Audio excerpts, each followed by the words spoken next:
नमस्कार दोस्तों, स्वागत है आपका हमारे ऑनलाइन प्लेटफॉर्म में। और सिंधु घाटी की सभ्यता के इस वीडियो में हम आज सिंधु घाटी के अन्य प्रमुख स्थल को देखेंगे। तो स्टार्ट करते हैं सिंधु घाटी के अन्य प्रमुख स्थल। सबसे पहले नौसारो।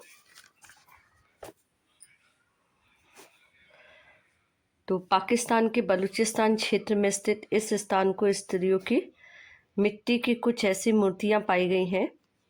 ठीक है, तो नौसारो जो है पाकिस्तान के बलूचिस्तान क्षेत्र में इसको ढूंढा गया है और इसमें स्त्रियों की कुछ ऐसी मूर्तियां पाई गई हैं जिनकी मांग में अब भी सिंदूर भरा हुआ है। आज भी सिंदूर को हिंदू स्त्रियों के सुहाग का प्रतीक माना जाता है।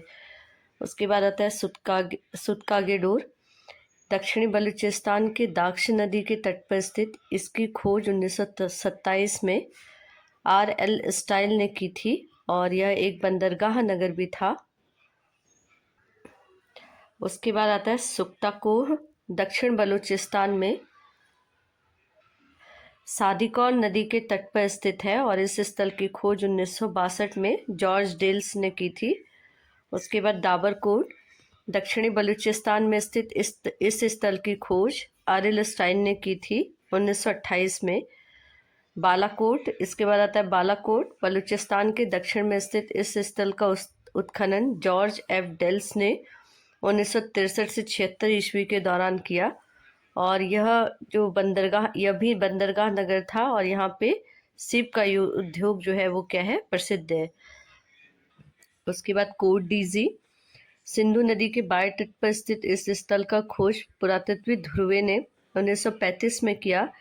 यहाँ से पाक हड़प्पा के प्रमाण मिले हैं। आमरी। NG मजूमदार ने सिंधु नदी के बाएं तट पर स्थित इस स्थल की खोज 1929 में की थी और यह पहला ऐसा स्थल है जहां सबसे पहले प्राक हड़प्पा कालीन अवशेष मिले हैं। यहाँ से बारहसिंगा के प्रमाण मिले हैं और इसकी डिस्कवरी जो है MC मजूमदार ने की थी। उसके बाद आता है रोपड़। भारत के पंजाब प्रांत में सतलज नदी के बाएं तट पर स्थित इस स्थल का उत्खनन स्वतंत्रता प्राप्ति के बाद सर्वप्रथम 1953 से 56 ईस्वी के बीच भाग्यदत्त शर्मा ने कराया। इनका आधुनिक नाम रूपनगर है। यहाँ एक कब्रिस्तान में मनुष्य के साथ पालतू कुत्ते दफनाए जाने के प्रमाण मिले हैं। उसके बाद आता है बाड़ा। रोपड़ जिले में स्थित इस स्थल की खोज 1956 में यज्ञदत्त शर्मा द्वारा की गई। उसके बाद संखोल। लुधियाना जिले में स्थित इस स्थल की खोज 1968 ईस्वी में SS तलवार तथा RS बिष्ट द्वारा की गई। उसके बाद आता है मिताथल। हरियाणा के भिवानी जिले में स्थित इस स्थल की खोज 1968 में सूरजभान ने की थी। ठीक है, किसने की थी? सूरजभान ने 1968 में। राखीगढ़ी हरियाणा के जित जिले में घग्गर नदी पर स्थित इस स्थल की खोज 1959 में सूरजभान द्वारा की गई थी। कुरान। हिसार जिले में सरस्वती नदी के किनारे स्थित इस स्थल की खोज 1974 में JP जोशी और RS बिष्ट ने की थी। रंगपुर। अहमदाबाद जिले में भादर नदी पर स्थित इस स्थल की खोज 1954 में SR राव ने की थी। और सुतकोटला। गुजरात के कच्छ जिले में स्थित इस स्थल की खोज 1964 ईस्वी में JP जोशी ने की। यहाँ दुर्ग और नगर क्षेत्र में एक ही रक्षा प्राचीर से घिरे हैं और यहाँ से घोड़े के अस्थि पंजर प्राप्त हुए हैं। यहाँ कब्र बनाने के लिए अंडाकार गड्ढा खोदकर उसमें मानव की चुनी हुई हड्डियों से भरे हुए कलश रखे जाते थे। इन अस्थि कलशों को प्रातः मिट्टी कंकड़ से ढक दिया जाता था। एक कब्र बड़े आकार की शिला से ढकी हुई मिली है और यह कब्र अभी तक ज्ञात संदेह शव विसर्जन परंपरा में सर्वथा नवीन प्रकार की है। उसके बाद आता है मालवण। सूरत जिले में ताप्ती नदी के मुहाने पर स्थित इस स्थल की खोज 1967 में JP जोशी और अलचिन दंपत्ति ने की थी। उसके बाद है भगतराव। यह गुजरात की मुख्य भूमि पर धुर दक्षिण का स्थल है जो किम सागर के संगम पर स्थित है। उसके बाद आता है रोडजी। गुजरात के सौराष्ट्र जिले में स्थित है। आलमगीरपुर। मेरठ जिले में हिंडम नदी के तट पर स्थित इस स्थल की खोज जो है 1958 ईस्वी में भारत सेवक समाज द्वारा की गई और इसका उत्खनन कार्य 1968 में यज्ञदत्त शर्मा ने कराया। अम्बाखेड़ा एवं बड़गांव सहारनपुर जिले में मस्करा नदी के तट पर ये दोनों स्थल स्थित हैं।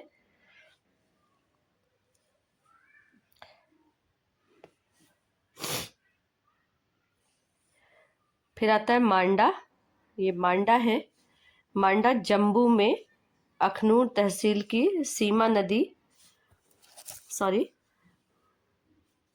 अखनूर तहसील में चिनाब नदी के दाएं तट पर ये स्थित है और यह सिंधु सभ्यता का सबसे उत्तरी स्थल है। 1982 में जेपी जोशी ने इसकी खोज की और यहाँ से प्राक हड़प्पा और हड़प्पोत्तर काल के प्रमाण प्राप्त हुए हैं। उसके बाद आता है भगवानपुर। हरियाणा के कुरुक्षेत्र जिले में सरस्वती नदी के दक्षिणी तट पर स्थित इस स्थल में सैंधव सभ्यता के पतनोन्मुख काल के अवशेष मिले हैं। ठीक है, सैंधव सभ्यता के पतन के अवशेष यहाँ से मिले हैं। इसका उत्खनन जेपी जोशी द्वारा कराया गया। फिर आता है कुंतासी। तो कुंतासी जो है गुजरात के राजकोट जिले में स्थित इस स्थल की खुदाई से विकसित तथा उत्तरकालीन सैंधव संस्कृति प्रकाश में आई। यह एक बंदरगाह नगर था।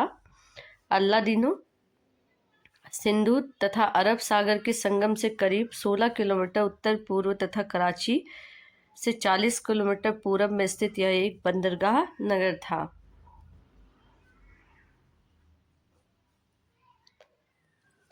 इसके बाद देखते हैं सिंधु और सरस्वती नदी के बीच में जो भी संस्कृति की जो भी विशेषताएं थी उनको हम देखते हैं। तो स्टार्ट करते हैं सिंधु सरस्वती संस्कृति की विशेषताएं। तो इस संस्कृति की विभिन्न पहलुओं का विवेचन निम्नवत है। सबसे पहले राजनीतिक संगठन को देखेंगे तो लगभग 20 लाख वर्ग किलोमीटर तक फैली सिंधु सभ्यता 600 वर्षों तक निरंतर कायम रही, यानी कि 600 वर्षों तक ये सभ्यता जीवित थी। इससे सहज ही अनुमान लगाया जा सकता है कि यहाँ कोई न कोई उच्च केंद्रीय राजनीतिक संगठन रहा होगा। समकालीन मिस्र और मेसोपोटामिया की सभ्यता के विपरीत यहाँ किसी मंदिर के अवशेष प्राप्त नहीं है। ठीक है, तो इसके समकालीन मिस्र और मेसोपोटामिया की सभ्यता में जो है के विपरीत यहाँ पे मंदिर के कोई भी अवशेष प्राप्त नहीं हुए हैं और बहुत सालों तक ये सभ्यता चली है, लगभग 600 वर्षों तक। ठीक है, अतः मेसोपोटामिया की तरह यहाँ पुरोहित का शासन नहीं था। हालांकि प्रसिद्ध इतिहासकार A.L. वाशन महोदय ने यहाँ पुरोहितों का ही शासन मानते थे। Doctor R.S. शर्मा के अनुसार सिंधु सभ्यता के लोगों ने सबसे अधिक ध्यान वाणिज्य और व्यापार की ओर दिया था। अतः हड़प्पा का शासन संभवतः वाणिक वर्ग के हाथ में था। ठीक है, तो यहाँ कुछ विद्वान मानते हैं कि यहाँ पे जो है सिंधु सभ्यता में जो है वाणिज्य और व्यापार की ओर ज़्यादा जोर दिया जाता था। इसलिए जो शासन था, जो हड़प्पा के समय का शासन था, वो किस में था? वणिक वर्गों के हाथ में ही था। और यह श्री संभव है कि संपूर्ण क्षेत्र कई खातंत्र राज्य रजवाड़ों में बटा हुआ था और उनमें से प्रत्येक एक की अलग राजधानी थी। जैसे सिंधु में मोहनजोदड़ो, पंजाब में हड़प्पा, राजस्थान में कालीबंगा और गुजरात में लोथल। इसके संदर्भ में उल्लेखनीय है कि ईसा पूर्व प्रथम शताब्दी में यद्यपि संपूर्ण उत्तर भारत में पुरातत्वीय संस्कृति लगभग एक समान थी, फिर भी संपूर्ण क्षेत्र में 16 स्वतंत्र महाजनपदों में विभाजित था। ठीक है, तो उस समय जो संपूर्ण क्षेत्र था, सिंधु का क्षेत्र था, वो 16 महाजनपदों में विभाजित था और जिनकी अपनी अपनी राजधानी थी। कुछ अन्य इतिहासकार जैसे इंटर के अनुसार यहाँ पे शासन व्यवस्था जनतांत्रिक पद्धति से चलती थी। मैके के अनुसार हड़प्पा सभ्यता में जनप्रतिनिधि का शासन था और स्टुअर्ट टिकट ने इस सभ्यता को जुड़वा राजधानियां जैसे हड़प्पा और मोहनजोदड़ो के होने का अनुमान लगाया है। इसको सही कर लीजिए, स्टुअर्ट पिगट ने। ठीक है, स्टुअर्ट पिगट ने हड़प्पा और मोहनजोदड़ो को जुड़वा राजधानी का नाम दिया है, जुड़वा राजधानी के नाम की संज्ञा दी है। इसके बाद इनका आर्थिक जीवन देखते हैं। तो सैंधव सभ्यता का आर्थिक जीवन अत्यंत विकसित अवस्था में था। आर्थिक जीवन के प्रमुख आधार कृषि, पशुपालन, शिल्प और व्यापार था। ठीक है, तो मुख्यतः ये लोग कृषि भी करते थे, पशुपालन भी, और शिल्प और व्यापार भी यहाँ का मुख्य व्यवसाय था। तो कृषि सैंधववासी जो है जाड़े यानी कि नवंबर दिसंबर में फसल बोते थे और मार्च अप्रैल में काट लेते थे। यहाँ कोई फावड़ा या फाल तो नहीं मिला है, लेकिन कालीबंगा की प्राक हड़प्पा अवस्था में कुंड, हल रेखा के प्रमाण मिले हैं। हड़प्पाई लोग शायद लकड़ी के हलों का प्रयोग करते थे तथा फसल काटने के लिए पत्थर के हंसियों का प्रयोग करते थे। मोहनजोदड़ो एवं बनवाली से मिट्टी के हल के खिलौने का प्रारूप मिला है। इसी प्रकार पाकिस्तान के वर्तमान चोलिस्तान यानी कि भूतपूर्व बहालपुर रियासत में के विकसित हड़प्पन पुरास्थलों के अन्वेषण के परिणाम स्वरूप खेत जोतने में प्रयुक्त मिट्टी के बने हल के खिलौने के टूटे हुए क्या मिले यहाँ से अवशेष मिले, यानी कि पाकिस्तान के बहावलपुर से जो है खिलौने के रूप में मिट्टी के हल बने हैं, जो शायद उस समय लकड़ी के हल या किसी चीज़ का ये प्रयोग करते होंगे। जैसे खिलौने के रूप में टूटे हुए हल के अवशेष मिले, जिससे अनुमान लगा सकते हैं कि उस समय के लोग लकड़ी के हलों का क्या करते थे, प्रयोग करते थे। सिंधु सभ्यता के किसी पुरास्थल से नहरों या नालों से सिंचाई के प्रमाण नहीं मिले हैं, यानी कि कृषि कार्य के लिए नदियों नदियों के जल और वर्षा के जल एवं कुओं का उपयोग किया जाता होगा। हड़प्पाई लोगों को कुल 9 फसलें ज्ञात थी। गेहूं की 3 किस्में, जौ की 2 किस्म, कपास, खजूर, तरबूज, मटर, राई, सरसों और तिल। बनावली से बढ़िया किस्म के जौ प्राप्त हुए हैं। चावल के भी प्रमाण हैं, जैसे लोथल से चावल के अवशेष एवं रंगपुर से धान की भूसी प्राप्त हुई है। ये दोनों स्थल वर्तमान में कहाँ है, गुजरात में। ठीक है, और हरियाणा से भी चावल के प्रमाण प्राप्त हुए हैं। मोटे अनाजों की 6 किस्में उगाई जाती थी। रागी, कोदो, सावा, ज्वार, मटर और फलियों की भी खेती यहाँ पे की जाती थी। अन्य फसलों में खजूर, विभिन्न प्रकार की फलियां, तिल, सरसों शामिल हैं।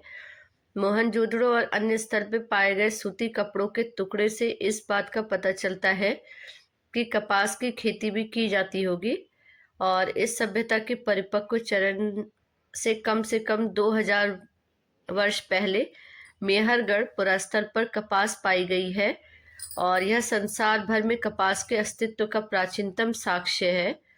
कपास सिंधु लोगों की मूल फसल थी। इसी कारण यूनानी सिंध क्षेत्र को सिंडन कहने लगे, जो सिंधु शब्द से निकलता है। और सिंधु सभ्यता के लोगों को गन्ना ज्ञात नहीं था। रोजदी के निचले स्तरों में छोटी ज्वार एवं रागी, सौराष्ट्र में बालाकोट से बाजरा, वहीं कुछ से परवर्ती काल में ज्वार और सारगम के प्रमाण मिले हैं, जिन्हें संभवतः हड़प्पा से लाकर यहाँ पे प्रचलित किया गया होगा। अनाज संभवतः कर के रूप में वसूला जाता था, क्योंकि प्रमुख नगरों में अन्नागार प्राप्त हुए हैं। हड़प्पा के अन्नागारों के समीप ही अनाज की सफाई, कुटाई, पिसाई आदि के चबूतरे मिले हैं, और मजदूरों के निवास के लिए बनी हुई श्रमिक बस्ती के साक्ष्य मिले हैं। लोथल से आटा पीसने के पत्थर की चक्की के 2 पार्ट मिले हैं, और सिंधु सभ्यता के मिट्टी के बर्तन तथा मोहरों पर अनेक पेड़ पौधों के अंकन मिलता है। इनमें प्रमुख पीपल, खजूर, नीम, नींबू, केला आदि प्रमुख है। फिर आता है पशुपालन। तो हड़प्पाई लोग बहुत सारे पशु पालते थे। वे बैल, गाय, भैंस, बकरी, भेड़, सुअर, कुत्ते, बिल्ली, गधे, ऊंट, हाथी, गेंडे, बाघ, हिरन, मोर, खच्चर आदि से परिचित थे, परंतु उन्हें कुबड़ वाला सांड अधिक प्रिय था। सामान्यतः हड़प्पा संस्कृति में घोड़े के अस्तित्व को स्वीकार नहीं किया जाता है, परंतु गुजरात के सुटकोटला से घोड़े के अस्थि पंजर और बलूचिस्तान के राना घुंडई से घोड़े के दांत, मोहनजोदड़ो की एक ऊपरी सतह से घोड़ों के अस्तित्व का संकेत मिलता है।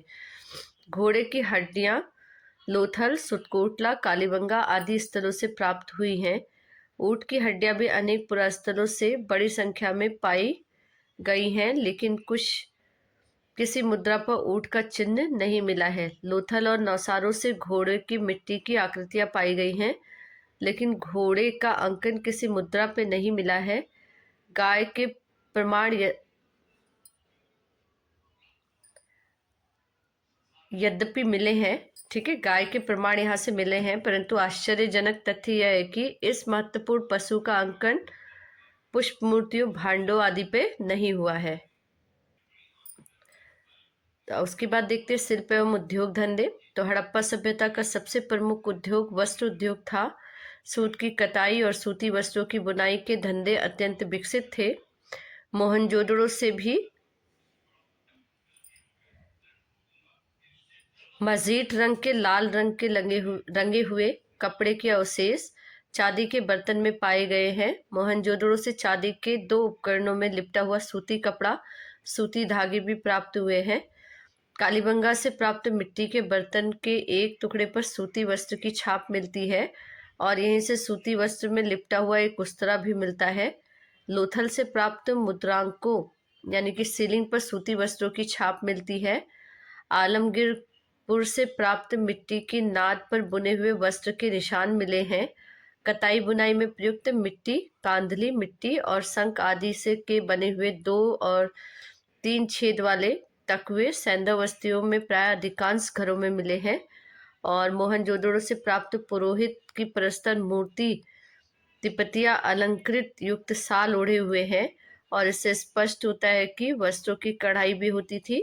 मेसोपोटामिया को निर्यात की जाने वाली वस्तुओं में सूती वस्त्र संभवतः प्रमुख व्यापारिक सामग्री थी।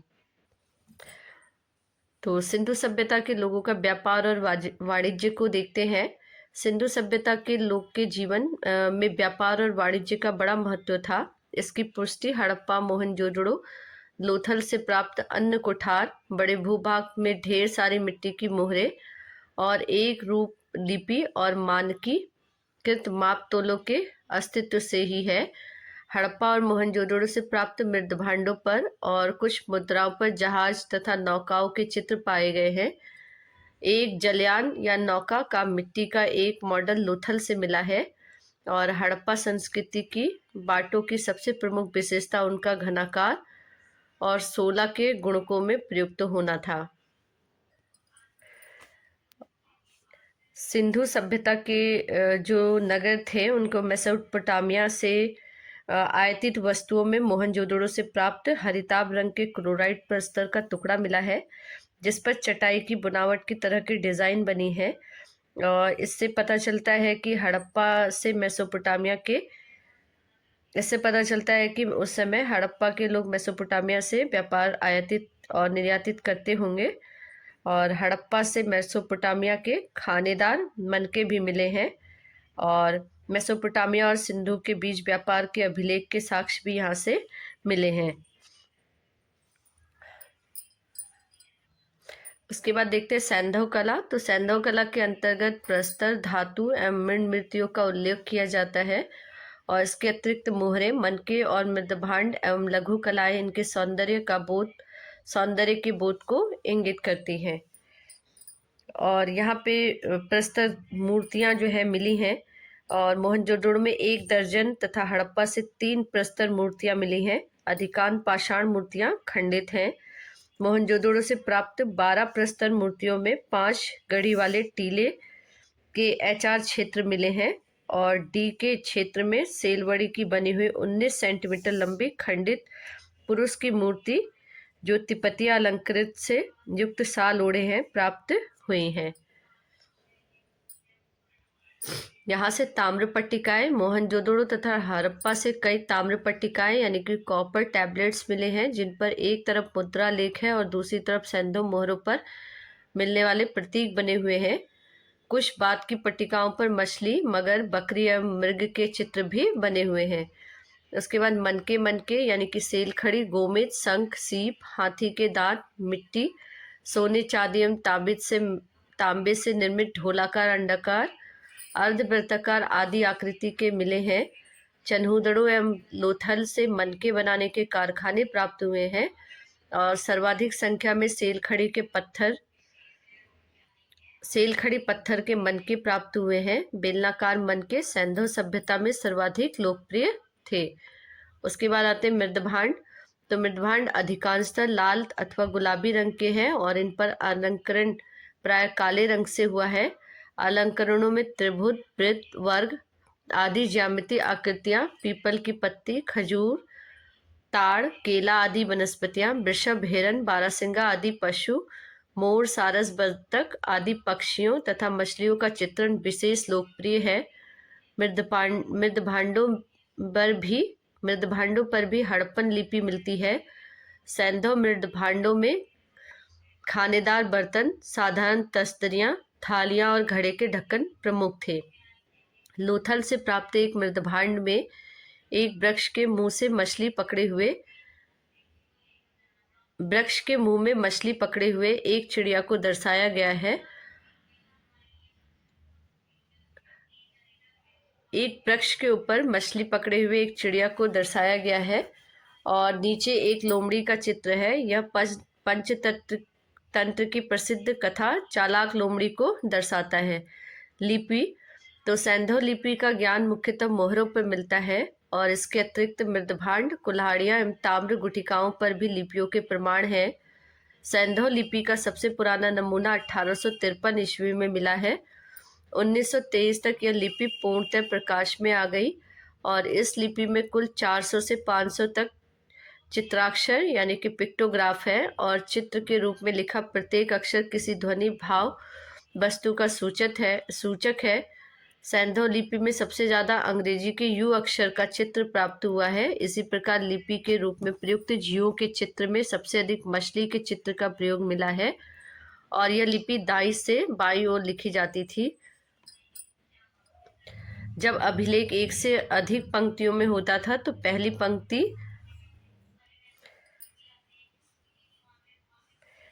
पंक्ति दाईं से बाईं ओर और दूसरी पंक्ति बाईं से दाईं ओर लिखी जाती थी। इसको ब्रूस्टोफेडन यानी कि गोमूत्रिका पद्धति कहा जाता है। यह अभी भी पढ़ी नहीं जा सकी है।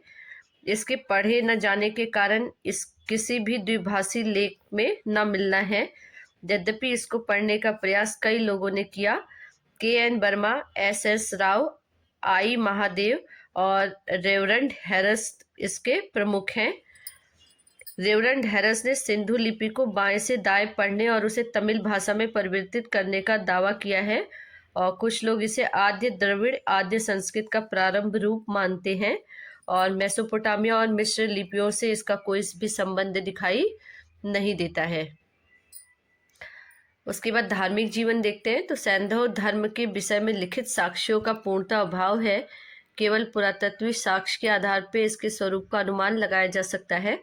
सैंधव सभ्यता के विभिन्न पुरास्थलों से प्राप्त होने वाली मिट्टी की मूर्तियां, पत्थर की छोटी मूर्तियां, पत्थर निर्मित लिंग, योनि और मुहर, मुद्रांकों और मृदभांडों पर अंकित आकृतियां और कतिपय विशिष्ट प्रकार के भवन एवं स्मारकों के अध्ययन के आधार पर अनुमान लगाया जा सकता है कि प्रत्येक धर्म में 2 पक्ष होते थे, क्रिया पक्ष और सिद्धांत पक्ष। धर्म की क्रिया पक्ष में धार्मिक कर्मकांड, धार्मिक अनुष्ठान तथा धार्मिक विश्वास आते थे। सिद्धांत पक्ष में उस धर्म को दार्शनिक मान्यताओं का समावेश होता था। पुरातात्विक साक्ष्य में धर्म में केवल क्रिया पक्ष पर ही प्रकाश डालते हैं, उनसे सैद्धांतिक पक्ष पर कोई भी प्रकाश नहीं पड़ता है। सैंधव सभ्यता के लोग मातृ देवी की पूजा करते थे और सैंधव सभ्यता में मातृ शक्ति की पूजा जो थी सर्वप्रधान थी। सबसे अधिक नारी मृण मूर्तियां प्राप्त हुई हैं, नारी की मूर्तियां प्राप्त हुई हैं और हड़प्पा से प्राप्त एक आयताकार मुहर में स्त्री के गर्भ से निकलता हुआ पेड़ दिखाया गया है, पौधा दिखाया जाता है। इससे ये अनुमान लगा सकते हैं कि यहाँ पे पृथ्वी की पूजा होती थी और पृथ्वी देवी की ये प्रतिमा है और इसका निकट पौधे के जन्म और वृद्धि से हो रहा है। इसलिए मालूम पड़ता है कि हड़प्पाई लोग जो है धरती को उर्वरता की देवी समझते थे और इसकी पूजा उसी तरीके से करते थे जिस तरह मिस्र के लोग नील नदी की देवी आइसिस की पूजा करते थे।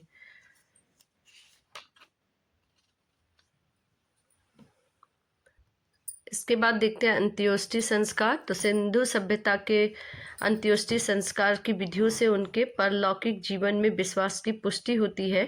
अंत्येष्टि संस्कार की 3 विधियां प्रचलित थी: पूर्ण समाधिकरण, आंशिक समाधिकरण एवं दाह संस्कार। कब्रिस्तान समाधि क्षेत्र नगरों की बस्ती से बाहर होते थे। पूर्ण समाधिकरण, यह समाधिकरण सबसे अधिक प्रचलित था। इस समाधिकरण में पूरे मृत शरीर को दफनाया जाता था। शव को सामान्यतः उत्तर दक्षिण में लिटाकर हाथ पीछे ऊपर की ओर मोड़ दिए जाते थे और पैर के घुटने मोड़ दिए जाते थे। शव के साथ उनकी उपयोग की अन्य वस्तुएं यथा बर्तन, आभूषण, दीप, कंघी, शीशा आदि भी रख दी जाती थी। इससे उनके परलौकिक जीवन में विश्वास की पुष्टि होती है। और रोपड़ की एक कब्र में मालिक के साथ कुत्ते को भी दफनाया गया है। लोथल में एक कंकाल के साथ बकरे के सींग और हड्डियां रखी हुई मिली हैं। लोथल से 3 युग्म समाधि और कालीबंगा से 1 युग्म समाधि के साक्ष्य मिले हैं। आंशिक समाधिकरण, इस समाधिकरण में मृत शरीर को जंगली जानवरों और चिड़ियों के लिए कुछ दिनों के लिए खुला छोड़ दिया जाता था और बची हुई हड्डी तथा कपाल आदि को दफना दिया जाता था। ऐसे आंशिक समाधिकरण का उदाहरण बहालपुर के स्थल में मिले हैं। वर्तमान में पारसी समुदाय भी इसी प्रकार की अंत्येष्टि संस्कार के प्रमाण मिलते हैं।